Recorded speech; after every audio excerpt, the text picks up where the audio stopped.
So hi everyone, today I'm going to show you my victory against Ponomariov at the European Club Cup 2019. I was playing black. So I see there is a message in the chat already, so I may not be able to follow the chat all the time, but I'll try to have a look from time to time.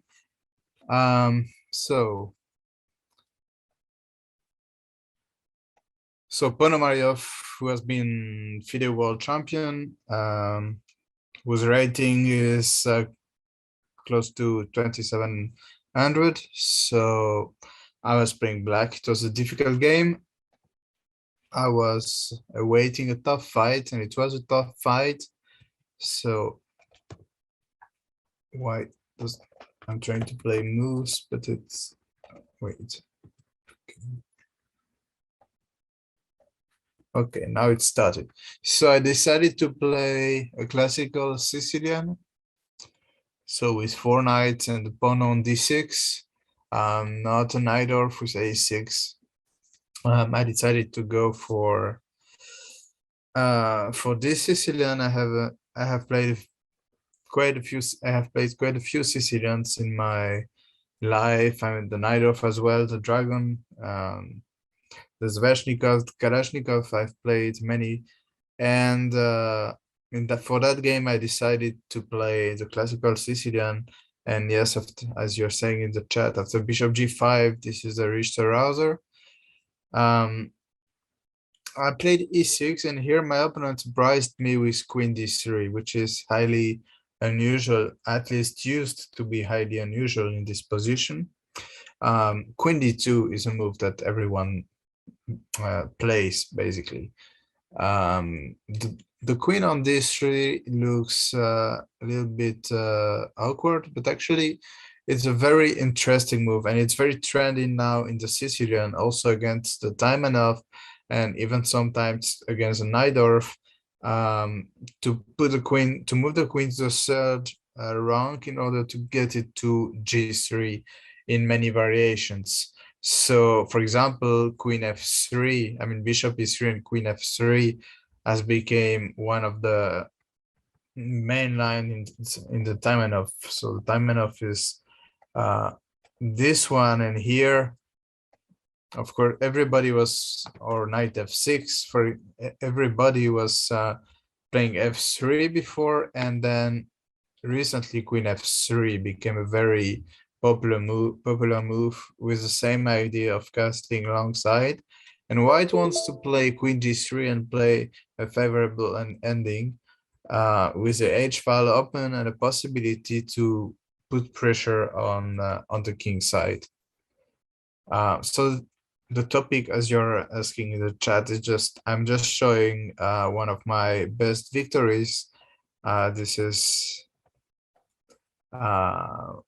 the subject, the topic that was decided for today. So as I've been saying, for people who were not here at the start, I'm playing black against Ponomariov. That game was played about 2.5 years ago. Anyway, so that was just to show that the queen to the third rank is something that became very popular in the Sicilian, but by then I had never seen it in the rouser, and it's actually a very interesting line. White wants to castle alongside, and usually is gonna take on c6 and play queen g3. At least this is what he's gonna do. For example, if you play a6 trying to go into the Kozul variation with bishop d7, b5. Some players here castle, but some even just take on d5 right away and play long castle, and then move the queen to g3. And you can play d5. You have a very strong center, but it's very unstable, actually. It's true that it's a solid center, but you can't really push anything. If you push your c pawn or your e pawn, then your d5 pawn will be weak. D4 will be a strategical mistake. and white will start putting pressure on the king side. This is actually a pretty dangerous position. Anyway, when my opponent played queen d3, I had no idea how to react.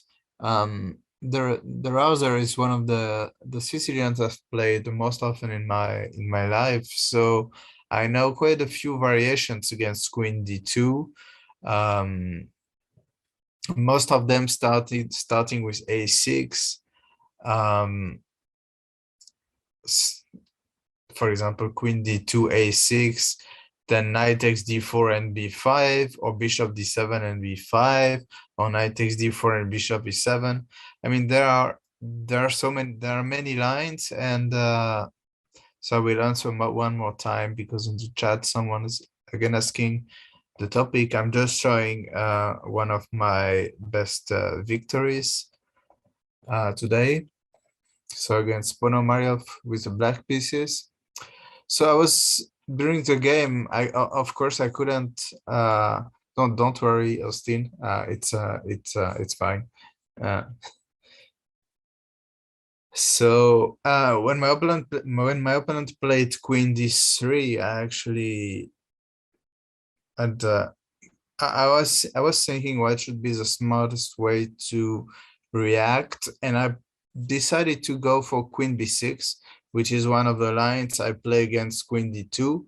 I thought this is a clever way to take advantage of queen d3, because after knight b3 a6, now if white decides to castle alongside, the pawn on f2 will be hanging.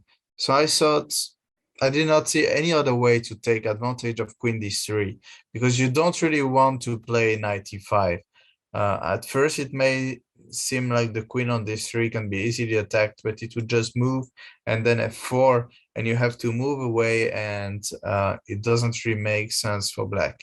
So I played queen b6, my opponent played knight b3, I played a6, and now white played queen g3. Defending f2, getting ready to play long castle.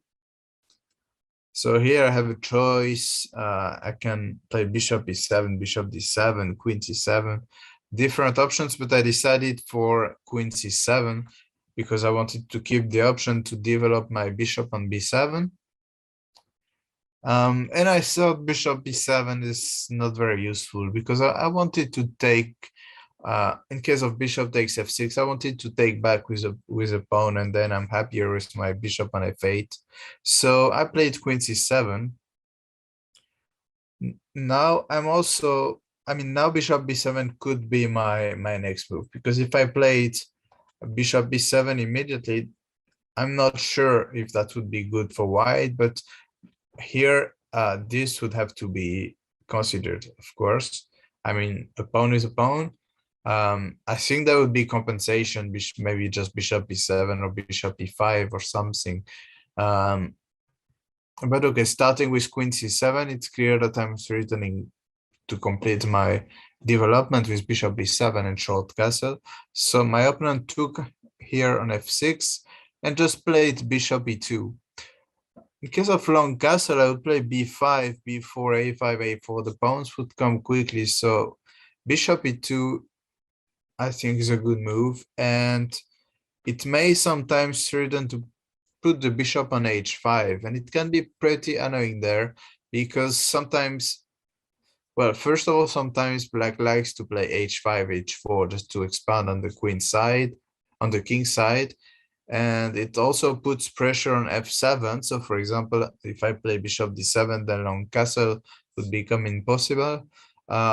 Nevertheless, here I was hesitating. Should I play h5 and completely prevent bishop h5, or should I play b5 and just allow bishop h5 and then play bishop b7 and so on? I decided for h5, which is a decent choice, and here my opponent played queen h4. I played bishop g7. Bishop b7 was an alternative, but I thought bishop g7 is a good move.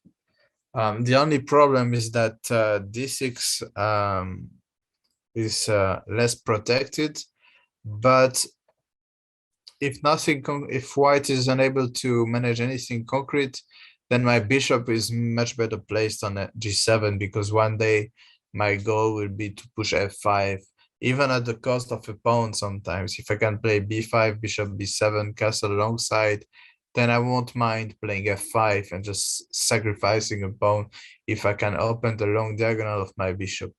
And I thought, okay, my opponent can play queen g3 back, but then in the worst case, I can repeat moves. And I thought that long castle should be critical. After what, b5 would be an option. For example, a3 to stop b4, and I may play rook b8 and then try to play b4 anyway. That would be a pretty unclear position. But instead, my opponent got tempted to take the free pawn on h5, which is actually not really a free pawn.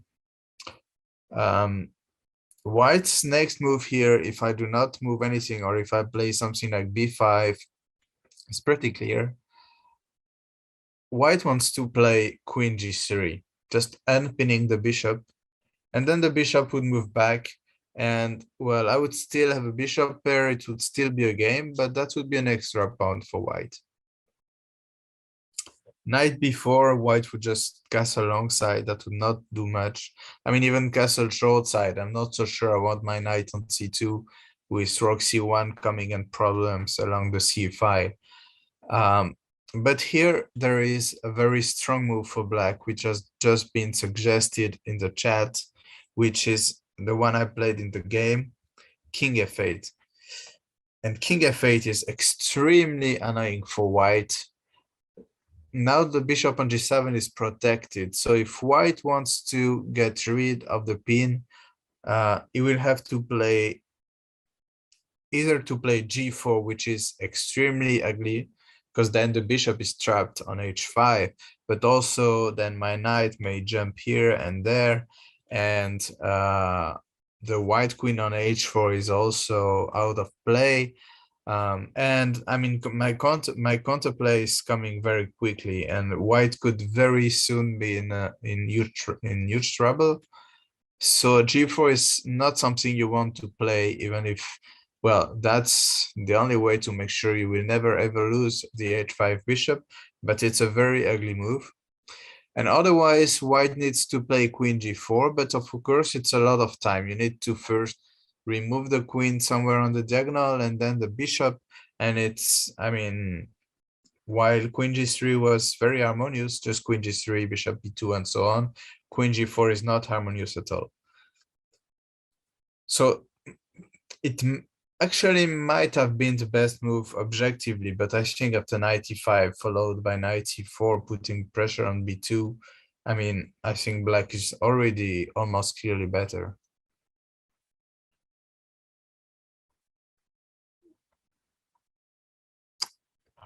Sorry, trying to follow the chat at the same time.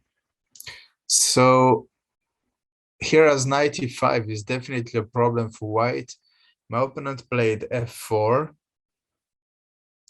And now my goal should be to break the center, to activate my pieces and take advantage of this paralyzed, I mean, this paralyzed pieces along the h file. As well, this is quite ugly for white, but it is temporary. I mean, now that knight e5 has been prevented, next could be g4 or queen g4. And if I cannot go knight e5, then it will be difficult to create concrete problems. f5 right away has been or d5, or as it's been just suggested in the chat. White would just take it, ef5 or ed5, and it would be difficult to find something concrete. So here I actually played a move that reinforces the threat of playing d5 or f5, and also has a concrete threat. Can you guess the move? Someone in the chat? Yes, correct, Austin, 97. 97 is a very good move because it has a tactical strategy, which is to just go knight g6 and take the pawn here, and then get the bishop pair back.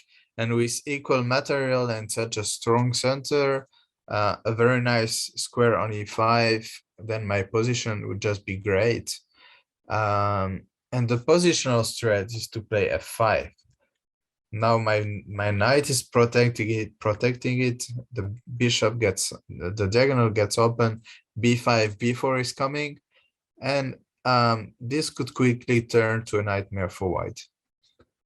My opponent played queen h3, so he doesn't want to play g4, which is, as I said, an ugly move, because then the bishop can never move back from h5. It can never go backwards. So then I would play b5, probably. f5, you may consider, but I'm very happy with my center. I would like to keep my pawn on e6, you know, so I think I would just play b5 and b4, bishop b7. And it's unclear where, I mean, my king is extremely safe on f8, and it's quite unclear where the white king is going to be safe. Short castle after playing g4 is not really something one wants to do. And okay, I'm threatening to push b4, a5, and I have very easy play. And my opponent has very difficult moves to play. And the bishop on h5 is like not existing. And f5, of course, is always in the air. But I don't have any reason to do it right away. Anyway, my opponent did not like g4. Queen g4 would be bad because I would just play f5 with tempo, and that would be quite terrible, as I would threaten bishop takes e3. So he played queen h3, trying to relocate his pieces in a different way. And here I decided for d5. I was less impressed by f5 here. I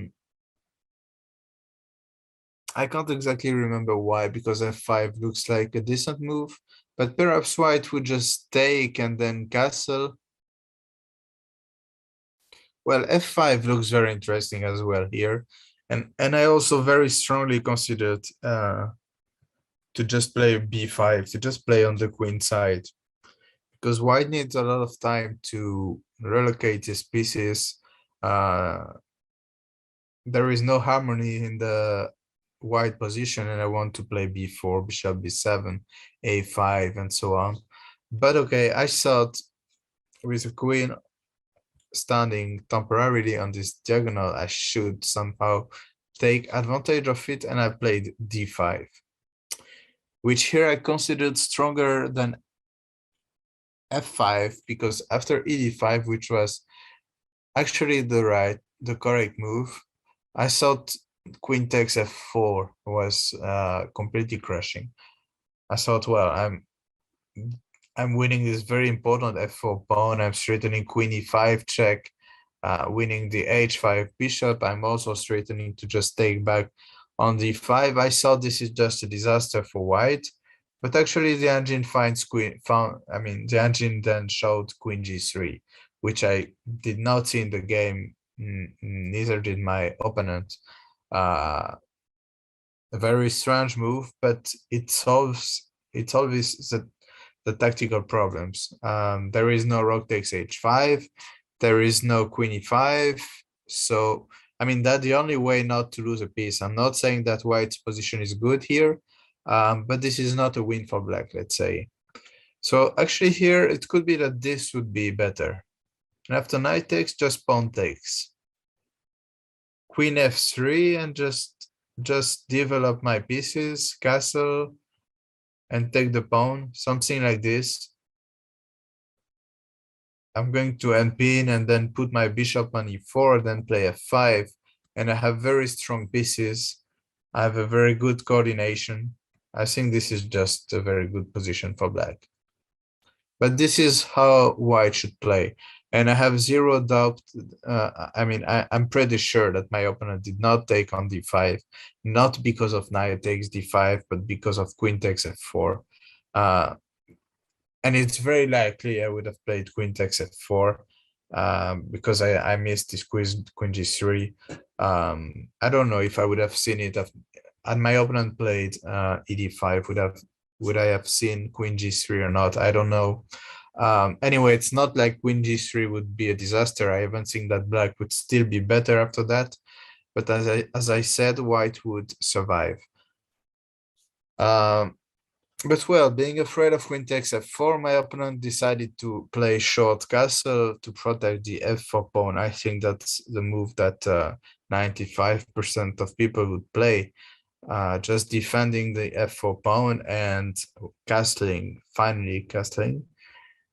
I just took on e4, knight takes e4. What else? I mean, if I can play f5 and keep my pawn on e4, then this is just a disaster for white. So knight takes e4 has to be played, but now white has concrete problems. I played f5. And there is a very concrete problem here for white. As next, I want to play knight d5. I'm going to threaten knight takes f4, and I'm also going to, depending where the white knight is going, I'm also going to threaten knight f6. So for my opponent went for knight g5, which is, let's say, the only logical move, because knight g3 is, I mean, is such an ugly move with these pieces there. I mean, I can play knight d5 to attack here. Perhaps queen h4 would be the only move. I mean, okay, first of all, I mean, this would be winning because the queen would have to go back and then knight f4. If the knight goes somewhere, then I have knight f6, maybe knight g3 back, but this is just so ugly for white. I mean, I can also take here, I can take there, I can play knight f6. This is not something anyone wants with white. Yeah, knight g3 is like, I mean, the queen on h3 is completely trapped. I can't take it, but okay, it's like white is playing 3 pieces down here. So knight g5 is like the best practical try, but it simply fails tactically because of knight d5, threatening knight f4 and knight f6. So there is no way for white to prevent both threats. So my opponent decided to play knight takes f7. And here, what is the best move for black? Can you guys point it out in the chat? Indeed, and this is actually what my opponent missed. He thought that I should take on h5 and take on f7, and that my position would be very good, but nothing more than that. I mean, white could take and solidify the position, and I think this is very pleasant for black, or perhaps b6 just to reduce the possibilities of the b3 knight and then bishop b7. This looks very pleasant for black, but okay, this is, I mean, I have 2 bishops for a rook and 2 pawns, but queen takes f7 right away is a much improved version of that. Since after bishop f7, rook h3, if white just takes on h3, now this is the same position, except that the g2 pawn is now on h3. My king has already freed the 8th rank, which means that the rook is going to come very soon to g8. This is just completely lost for white. Here, bishop d7, I guess, perhaps even bishop h6 just to take on f4, as now the pawn cannot be protected. And okay, rook g8 is coming, bishop c6. This is just completely lost for white.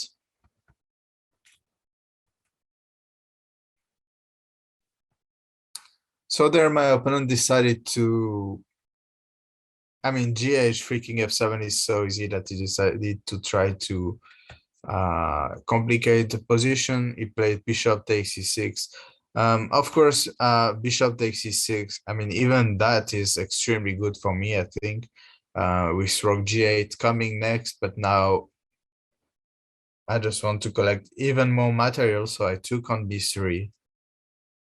If a b3, bishop b6, now it's 3 pieces for the rook, so white has to take on d5, and now this is a clear extra piece. for black.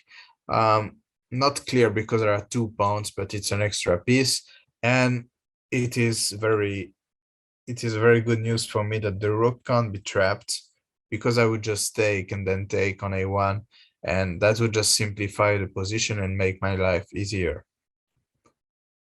So there my opponent tried to take advantage of my slightly weakened king on f8 and played rook 81. I collected even more material. Bishop b3, so white wants to bother me with rook d8 check and create some problems, but I just played rook e2 in order to cover the check with rook e8, which I did in the game. Rook d6.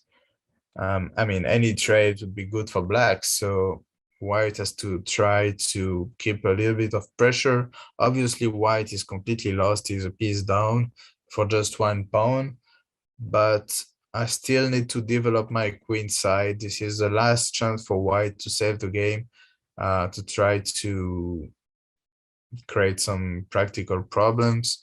But okay, there are no serious practical problems. I played b5, so I'm trying to complete my development, and also I want to play a5, a4, and actually I want not only additionally to the extra piece, I want to take the initiative, because if I can get the bishop, if I can get the bishop away from this diagonal and play bishop e6, then I'm going to try to promote a queen on the queen side. So bishop d5 was played. There I've been thinking for some time and decided to go for rook b8. Of course, rook a7 was the alternative, but I thought rook b8 was better. One of the strats would be to just, if necessary, I can play rook b6 next, and if rook takes, then bishop d4 and force a rook trade, which would not be a good news for white. My opponent played rook c1, and I did play rook b6. White's only chance here is to play rook c7, rook g6, and manage something concrete. But after rook b6, he has a concrete problem that I'm trading 1 pair of rocks. This is not really a move, because even more pieces are going to be traded. So my opponent took, I checked him, then I took, rook c6 was played. I went to d4, just controlling this diagonal, the f6 square and the diagonal. Yeah, it is soon try to resign. h4, so my opponent is trying his luck with his h pawn. And now I played rook d8, now that my pawn is on a5, because the bishop cannot stay on this diagonal anymore. After bishop b3, I played a4, and it is quite terrible for white that the bishop has to go away, as now I can just play king e7, and bishop e6 is next. The h pawn is never going to be a strat, because I'm controlling h8 twice. Bishop e6 is going to threaten bishop takes a2, but also bishop c4 check. This is just a disaster for white. h6 was played, bishop e6, h7, and after check and check, my opponent resigned, because after king f2, I'm simply going to check and take the bishop, as my bishop is controlling h8, and that will be 2 extra pieces. So yeah, that was not a good game from my opponent, definitely. But yeah, he got tempted with bishop takes h5, and after that, after king f8, the position was simply bad already. I think my opponent definitely missed that move, king f8. Otherwise, he would never take on h5. So as we still have half an hour left, I'm going to show another game.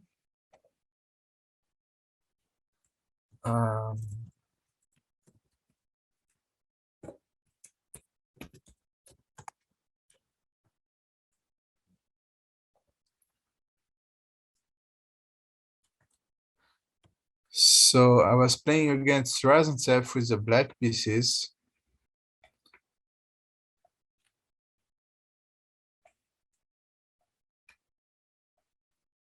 That was a quite important game.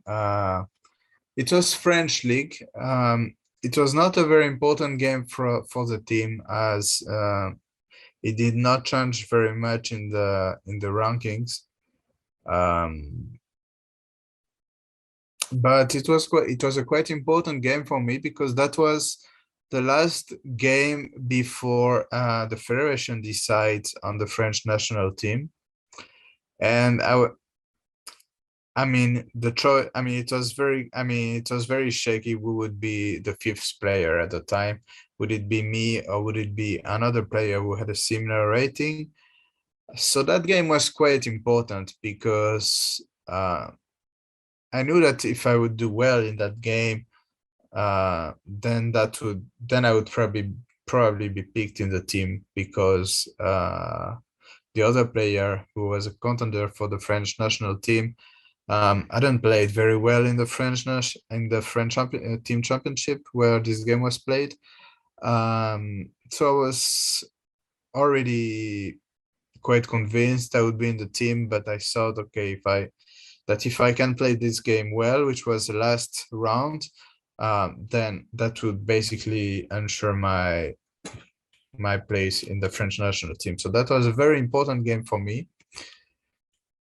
And I prepared in a funny way that, well, I was playing Grunfeld at the time, and my opponent was most of the time playing this bishop d2 line. And I was preparing with a very bad laptop. So I had an engine, but not very powerful. And the way I prepared was, I was looking at this position, which is the main line of the bishop d2 variation. And the way I prepared is that I saw that the engine wanted queen d6, which is probably nowadays not what a very strong engine would recommend, but this is what my laptop wanted. So I just had a look just to see if it can be good or not. I think it hasn't been played very often. We can have a look, but well, actually, it's the second most played move after e6. Okay, I played queen d6. My opponent played f4, and here I played a move that is not seen very often. I mean, it's clear that here white wants to play e5, and this is why, as you could see, most of the games after f4 went e5 or e6. But my laptop was suggesting knight d7, and I said, okay, let's have a look. Let's see. This is for sure. This is going to surprise my opponent, because at the time I think it was even a novelty at the time, and I thought, okay, this is going to surprise my opponent. Maybe I can anticipate his moves.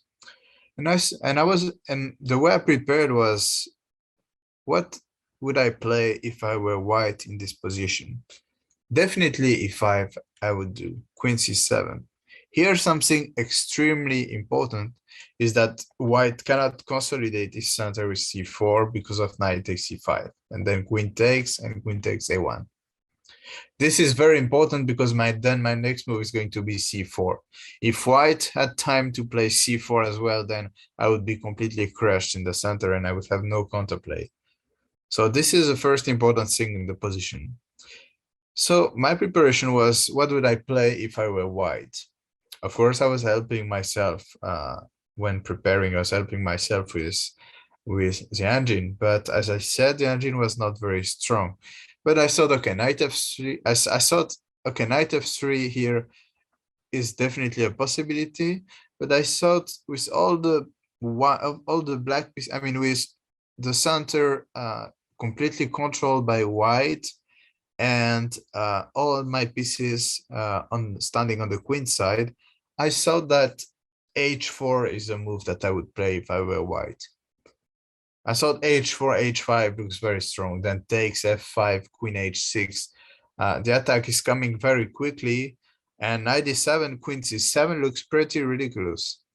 And h5 here is not a very good move. I think white would just play g4 and then h5, and that looks like a disaster for black. So I tried h4, and I tried to understand what the engine wanted. And the engine just calmly wanted to play c4. h5 is a logical follow-up. Then just knight to b6, and black wants to play rook d8 and take the d5 pawn.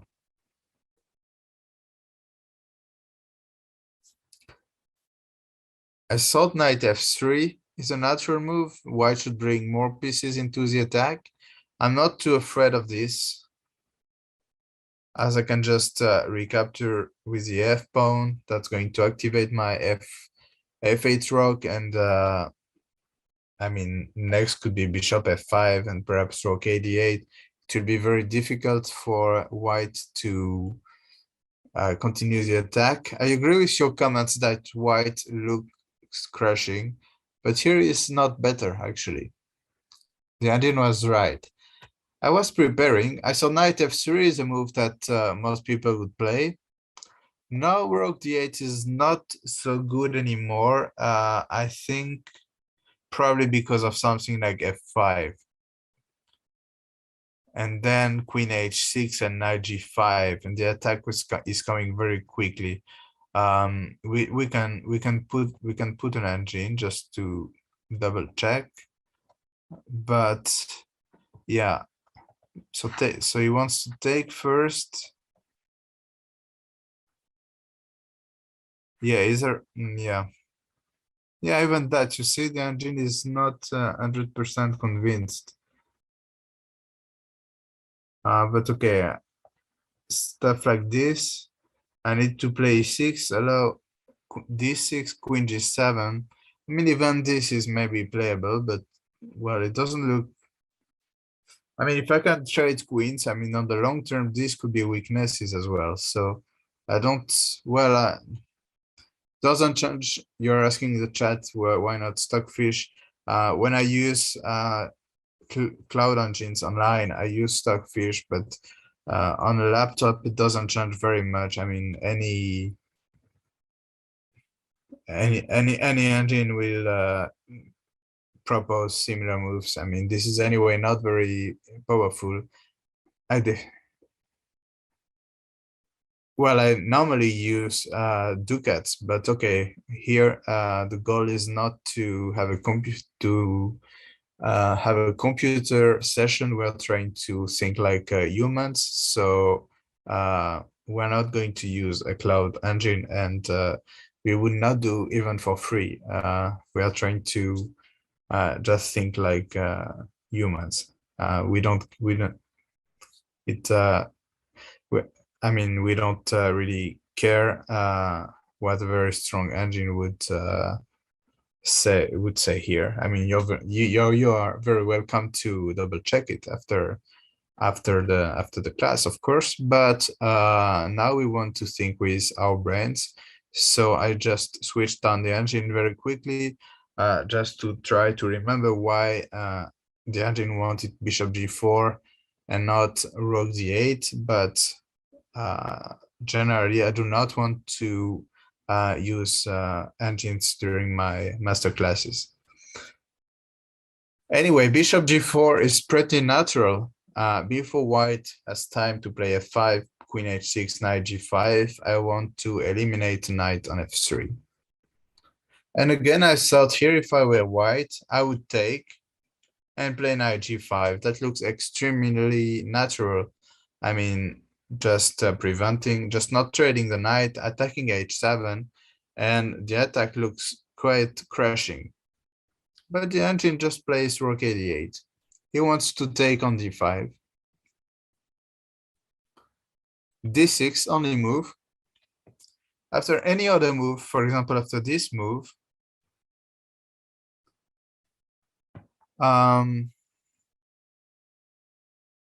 perhaps something like this, queen e3, rook f5, and I'm threatening to take here. And this is actually very wrong for white. Rook h7 would probably be even worse. I don't know if I think knight takes d5 or rook takes d5. Both moves would be good because white cannot defend this pawn. And if this pawn falls, then this pawn is likely to fall as well. So the engine just plays rook a d8. And here d6 looks pretty much like the only move for white. But it is very tempting. E d6, rook h7, attacking the black queen.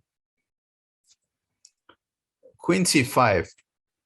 All the moves played by white and black till now are the moves suggested by the engine, at least by the engine I had on my laptop.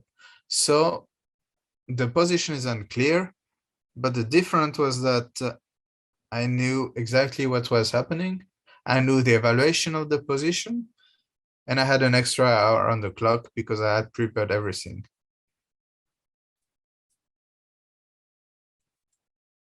My opponent played rook h6, which is actually the computer move. I think knight e4, as was suggested in the chat, is just bad. Queen d5 simply. And if I can trade queens, then f4 will be hanging. Rook takes f4, d takes e5. This just does not work for white, I think. I think rook takes f4 next. So rook h6 looks very logical. And I took on e5. I think king g7 was not too great. I can't remember why. I mean, there is a repetition, but anyway, there is a repetition later on as well, but difficult to find. It could be that king g7 is already a draw, but at this moment, I already knew that my opponent had to find only moves to make a draw. So I decided to just follow my preparation, and I took on e5. White took on g6. And here, how should white play in order to save the game? Can you find the draw for white? Because actually here, it is white with just with under a big threat. Queen c2 isn't good because I play queen e3 check. And I can at the very least trade everything on e2 and then take on f4. Not g3 because I'm attacking the queen on d2. So yeah, actually there are two possible move orders. My opponent played knight f7, which is still fine. Of course, I can't take the knight because of queen takes d8 with check. King h7. And now, what should white play? My opponent in the game played check, and after king g7, I was completely winning. And indeed, the only way to save the game was to play f5. Threatening queen h6 mate, so I have to take the queen. The knight comes back and white has a lucky escape. White has a perpetual check. And this is the best white can get out of this position. I mean, this is not really a serious move. I mean, I can just play rook d1, just take the queen. For example, if the queen goes somewhere else, then queen e3 check. First of all, I already have a draw with queen g1, queen e3 if I want to, but here I have plenty of winning moves, I think. Well, not that plenty because rook h6 is a threat.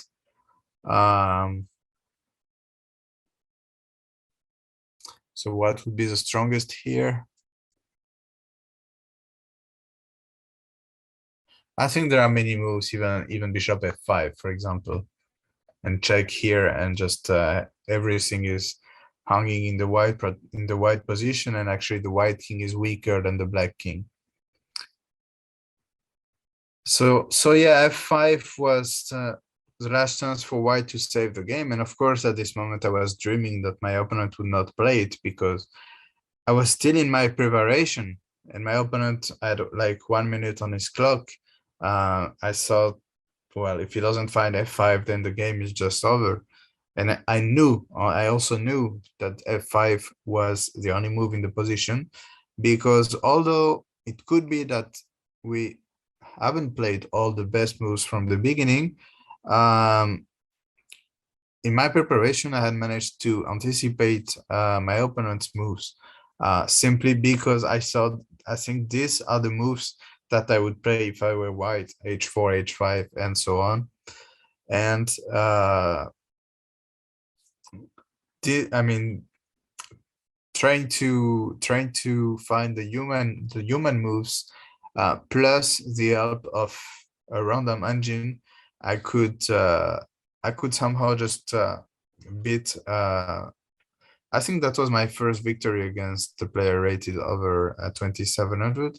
I won the game basically without playing, just with a good preparation, just guessing what would be the white moves, because my opponent did not find f5. I mean, f5 is not something obvious. Of course, if you know that there is something to find here, if you do find f5, I mean, a player like Razantsev, who is a very good player, if you give this position to him as an exercise and tell him white to play and make a draw, he's gonna find f5 in a few seconds. But over the board, there is no one to tell you that you're still in time to save the game. So I think probably at this moment he thought it is already too late. The point being that after rook knight takes d8, I can just take back, and this is impossible because of queen e3 followed by queen takes e2. And if the queen goes somewhere, then queen e3 is coming. The rook on g6 is hanging. This is just a total disaster for white.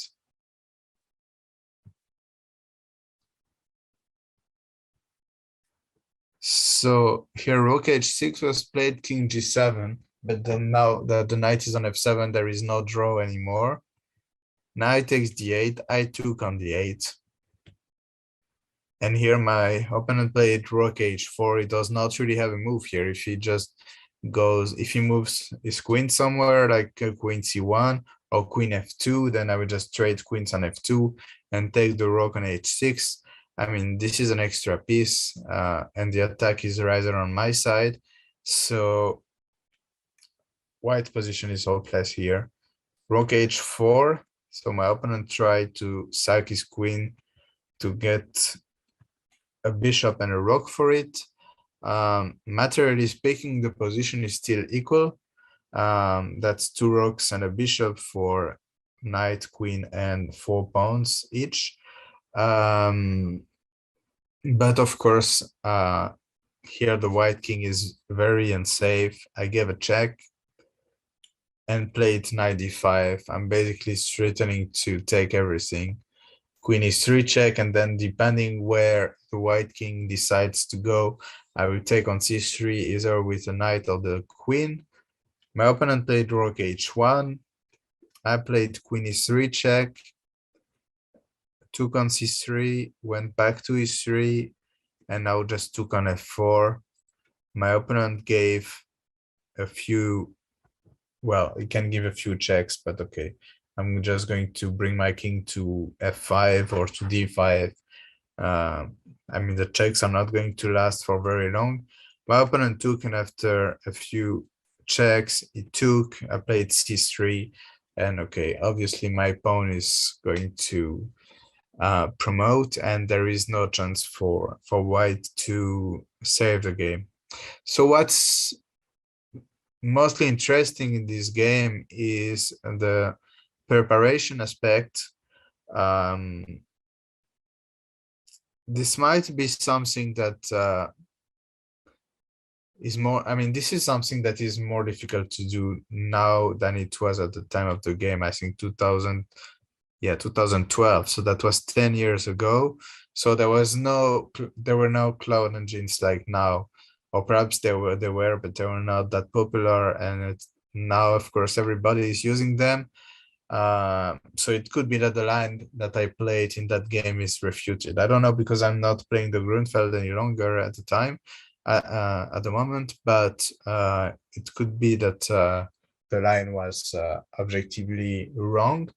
But okay, that was one of my best preparations, I think, in my whole life, simply because I think I did things right by guessing what a human would do after what looked like extremely passive moves: Queen c7, knight d7, Queen c7.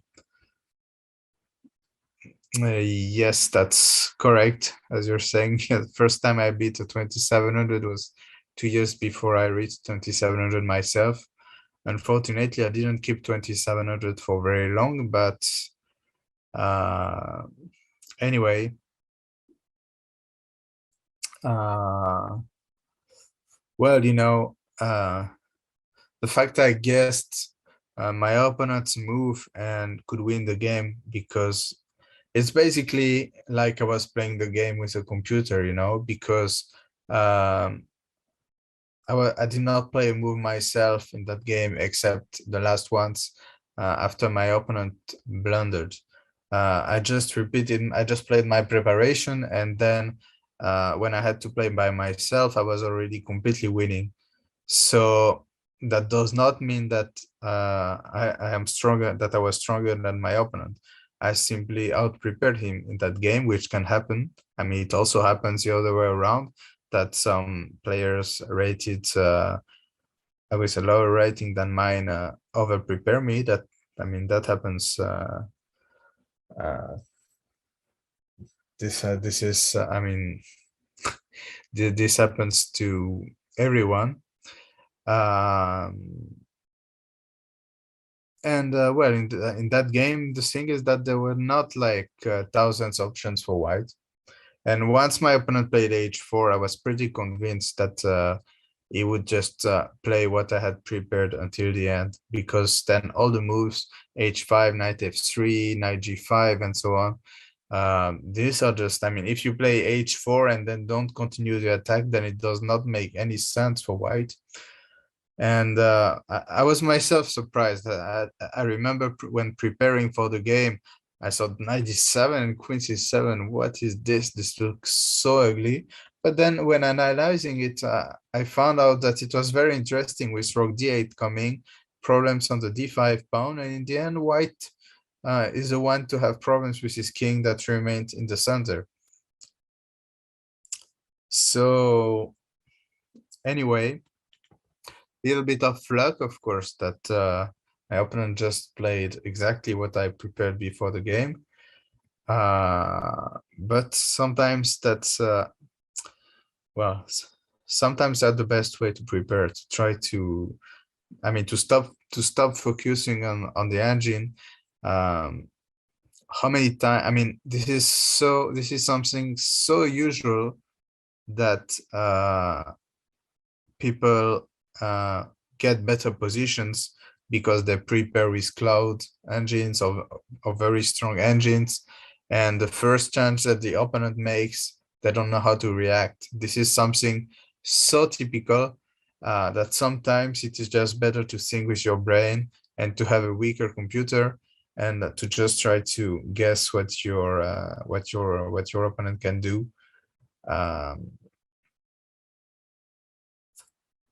So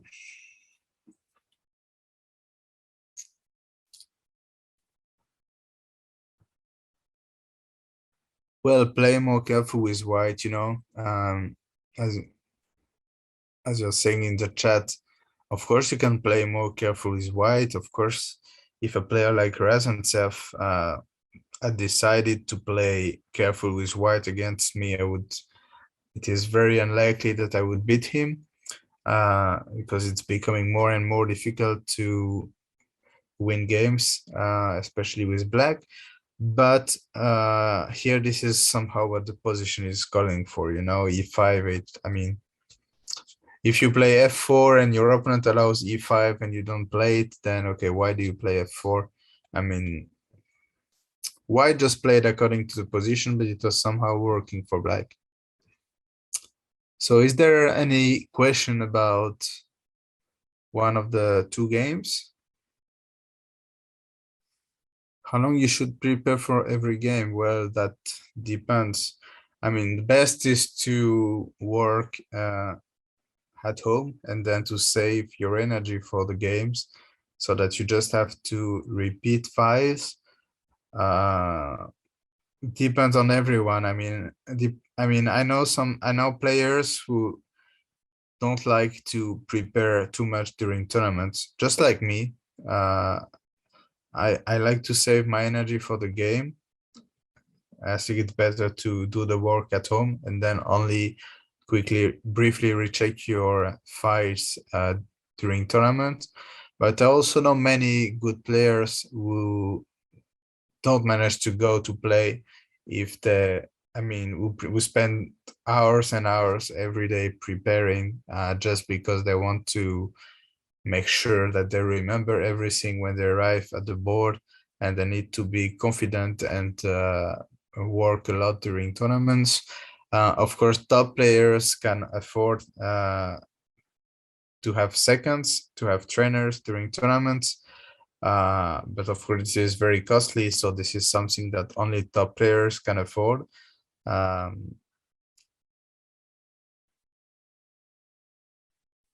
But there is a reason why these top players do not work too much themselves when they play World Championship matches and rather pay for people to work instead of them, simply because they want to save their energy for the game. So how much you should prepare, it depends how much you know about your opponents. If you did a good work at home, then you don't need to prepare too much during the tournament. But if you did not do your homework well enough and you don't have a clue about the line your opponent is playing, then obviously you need to work a little bit more during the tournament. Okay, apparently not. So thank you everyone for following. I hope you enjoyed the game, even if they were only my games. Thanks for watching. Thanks for asking questions in the chat. Thanks for answering questions. I had a nice time. I hope you as well, guys.